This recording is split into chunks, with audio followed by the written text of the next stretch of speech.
Now, it was the only second working day of the year today, but if you're on the median wage, then the average FTSE 100 CEO has already earned more than your entire annual salary. Well, that's according to the High Pay Centre, which accordingly has dubbed today Fat Cap Tuesday. The think tank calculated that the pay of Britain's best paid bosses passed the UK average salary of £27,645 late this afternoon. FTSE 100 chief executives were paid an average of almost £5 million a year in 2014. That's more than £1,260 per hour, even assuming they work 12-hour days. And it means it takes only 22 working hours to surpass that average wage. Well, Stefan Stern is the director of the High Pay Centre, and Sam Bowman is executive director of the Adam Smith Institute, the libertarian think tank. Stefan, let me start with you. Are you angry about executive pay being too high or average earnings not being high enough? Well, I think it is the gap that is the problem. That gap has grown enormously over the past 20 years. As you know, in the 80s, early 90s, you would have seen ratios of 40 times, perhaps 50 times at the outside, between the top and the middle in an organisation. Now we see 150, sometimes even higher. And I don't really know what the good reason for that growth in the gap is. So, yes, it is as much about the top as the middle and the bottom. Well, surely it's all down to globalisation, isn't it? I mean, globalisation brings the differences between countries closer together, but exaggerates them within countries. And at the end of the day, there are only 100 FTSE CEOs. They're in. But has it got so much harder to run a big company? If you think about the 20th century, 2 world wars, oil price shock, depression, hyperinflation, technology change. I mean, people say, oh, technology makes life so difficult. It's always made life difficult. We've always had to adapt to it. I just don't believe that these big jobs have really got so much harder from the days when 20 times the average was considered a respectable normal ratio. All right, Sam, well, you take that on. I mean, you've dismissed this report as pub economics, but Stefan has made a serious point there, which is that executive pay only ever seems to go in one direction. Well, that's true, but chief executives are really, really important to firm value. We can see this when a good CEO departs. When Steve Jobs left Apple, the company lost $20 billion off its share price.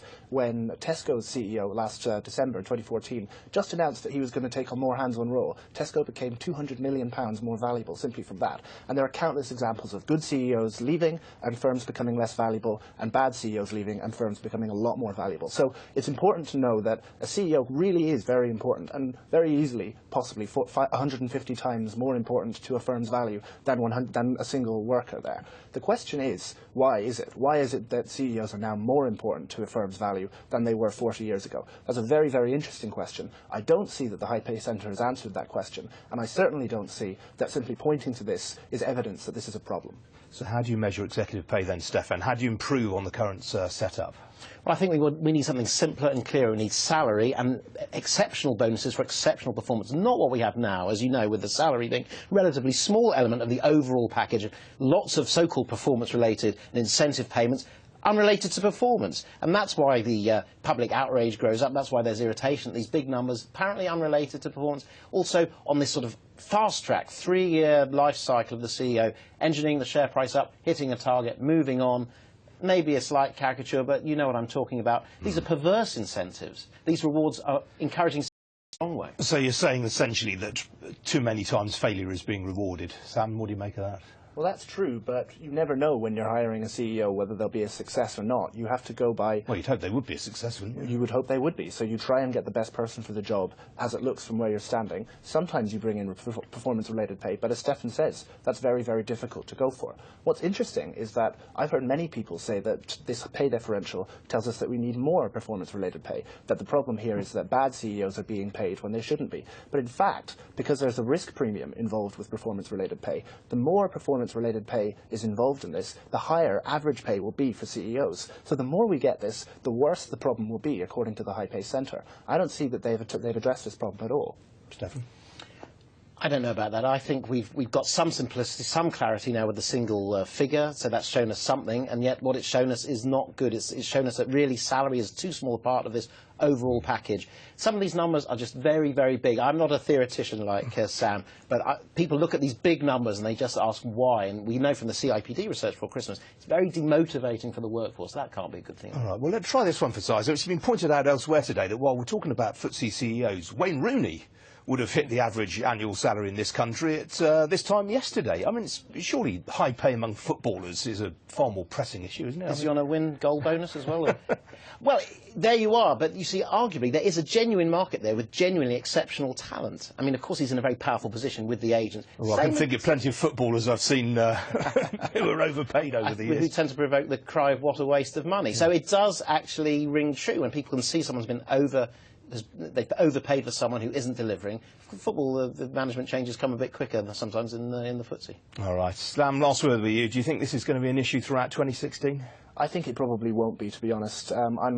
I'm glad that we're talking about it today. It's an interesting issue, and I'm glad that with an eye-catching thing like this, it's good to get people talking about it. But as we've seen, firms like big high street giants are very, very vulnerable now. Having a good CEO can mean the difference between success and death. So you want to pay the best to get the best. All right, Sam Bowman, Stefan Cern, thanks both.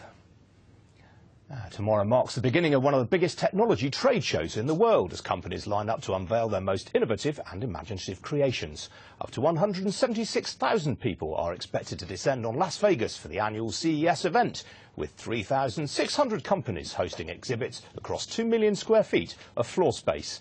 Since 2012, around $1 billion is said to have been raised by tech startups at the start of the show to further develop their products.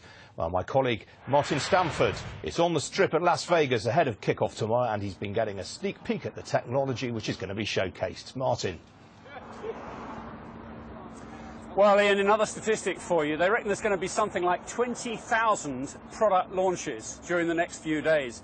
Most of them being talked about, if my inbox on the phone is anything to go by today. Today is press day. So ahead of that big show opening on Wednesday here in Las Vegas, the press get a chance to hear from some of the big name companies. LG was one of the first out the block, and it kind of encapsulates what this show is about. It started off years ago as a rather quaint show for hi-fi fans, and then slowly it became consumer electronics, so all that other gadgetry we use in the kitchen around the home started to be added. Now that loop is being repeating once again, and as an example of this, at the LG press conference today, they put particular focus on a new range of products, which is a television and a fridge and a washing machine, which they say are all designed for that really expensive way of life. There's all sorts of things at the show here. Big focus on health, big focus on drones, which are, as you know, being bought